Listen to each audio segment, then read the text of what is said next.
Rien que pour Donald Trump qui discute avec Ryuk, je pense qu'il va falloir qu'on en parle.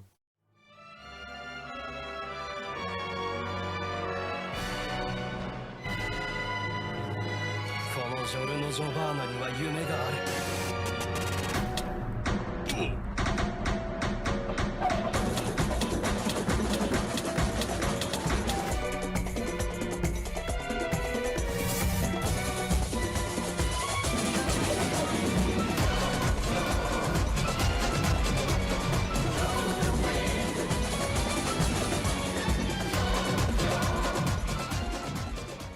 Bien le bonsoir à tous, ici Virgule, j'espère que vous allez bien, en tout cas moi ça va super. Et cette semaine on se retrouve pour parler de la suite de Death Note, qui est Death Note Short Stories, édité aux éditions Kana, toujours écrit et dessiné par le même duo qui nous a fait la série originale, c'est-à-dire Tsukumi Oba et Takeshi Obata.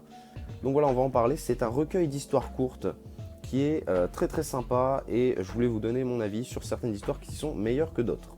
Donc bien entendu, je vais spoiler la série originale Death Note qui est en 12 volumes.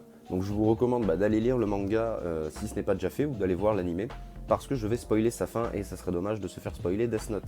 En attendant, eh bien, je vais aussi un petit peu parler de celui-là sans trop de spoil. Et à savoir qu'il y a un 13e tome de Death Note, mais celui-ci fait plus office de making of qu'autre chose à la série. Mais on en reparlera avec ce volume. Donc voilà, de quoi se compose ce recueil d'histoires courtes. La première histoire va donc nous raconter la succession de L en la personne de Nier, qui est du coup devenu le même détective que L. Il a pris sa succession et c'est très intéressant, déjà parce que on voit qu'il est complètement fada. Voilà, je trouve que c'est un personnage très très cool.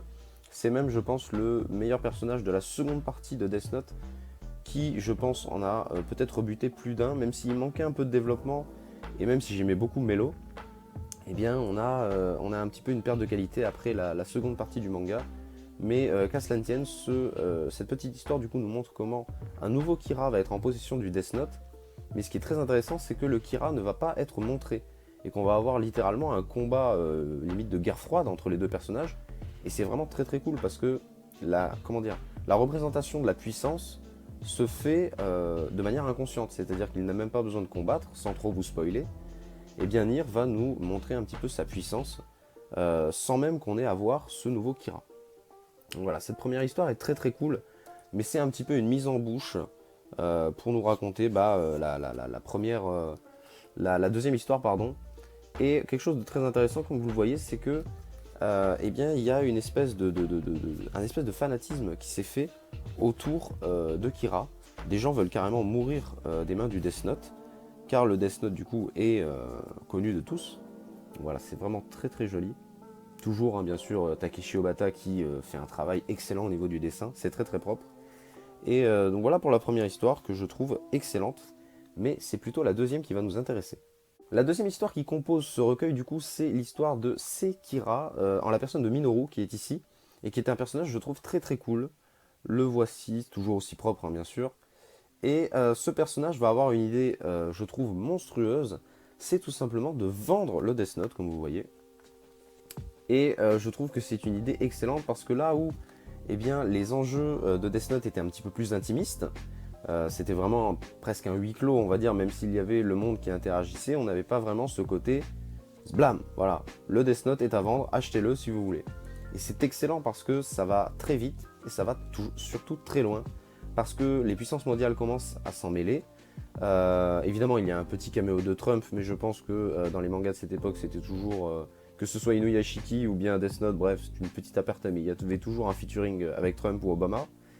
Et voilà, en l'occurrence, c'est très très intéressant de voir à quel point les nations peuvent se mêler de cette histoire, alors que ça pourrait paraître désuet d'intérêt de se dire que voilà, ce livre qui peut donner la mort, et bien au final, personne n'aurait à l'acheter.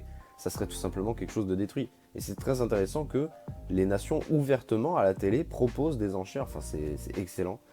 Et les sommes vont très vite et très loin, et la fin est tout aussi surprenante parce que on ne s'attend pas vraiment à une fin avec ce genre d'histoire où vraiment, enfin, il n'y a même plus de notion d'argent à un moment tellement ça va loin, et justement c'est vraiment très cool l'histoire de ce personnage, et c'est je trouve, sans être une autre conclusion à la série, c'est un petit spin-off qui est vraiment un régal. Et en tout cas, c'est vraiment l'histoire qui m'a le plus plu dans ce recueil. Donc suite à ça, on a la présence de petits strips en 4 cases. Pour ceux qui ne connaissent pas, ça se lit de haut en bas. Et comme son nom l'indique, il y a 4 cases. Je sais, je vous ai surpris. Et c'est souvent des petites choses comiques, des petites tranches de vie. Donc voilà, c'est assez sympa de voir les personnages de Death Note comme ça dans des strips. Mais en vrai de vrai, c'est pas très intéressant. C'est sympathique pour les gros fans, c'est un peu de fanservice, mais voilà, ça n'apporte rien à l'histoire. On a aussi quelque chose de très très cool. C'est un petit peu la vie de Elle dans cet orphelinat. On va le suivre pendant une journée et en apprendre plus un petit peu sur sa vie. Donc voilà, ça renforce un petit peu l'affection qu'on a pour le personnage. On voit que c'est vraiment un personnage qui est très intelligent et vraiment et très charismatique, malgré le fait qu'il ne soit pas charismatique. C'est rigolo comme ça, mais elle n'a pas les canons d'un personnage, on va dire, charismatique ou badass. Et pourtant, il arrive à l'être. Donc ça, c'est très très cool. C'est ça que j'ai toujours aimé dans le personnage. Comme d'habitude, c'est toujours dessiné d'une main de maître par Takeshi Obata. Voilà, c'est vraiment très très joli.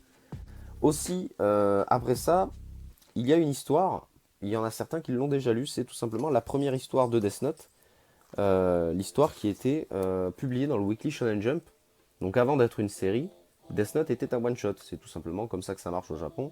On sort un one-shot et si le one-shot plaît, on en fait une série.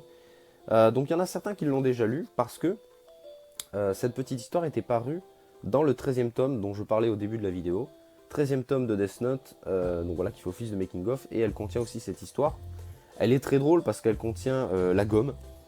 Donc voilà, à savoir que de base, le Death Note était fourni avec une gomme qui vous permettait de ramener les morts à la vie. Donc voilà, c'est vraiment très très cool. Et on va suivre ce jeune homme faire face à 2 policiers qui sont très très charismatiques, je les aime beaucoup. Et voilà, c'est une petite histoire sympathique. Clairement, c'est une redite histoire de remplir ce tome. Mais voilà, il en reste pas moins très intéressant. En tout cas, j'espère que la vidéo vous a plu. J'espère vous avoir bien montré un petit peu de quoi était capable ce manga. En tout cas, moi j'ai beaucoup aimé l'histoire de Minoru, du personnage sur la couverture si vous préférez. Et voilà, en tout cas, n'hésitez pas à me dire ce que vous en avez pensé dans les commentaires. Je réponds toujours à chacun d'entre vous. Je vous fais des bisous. À la semaine prochaine. Salut!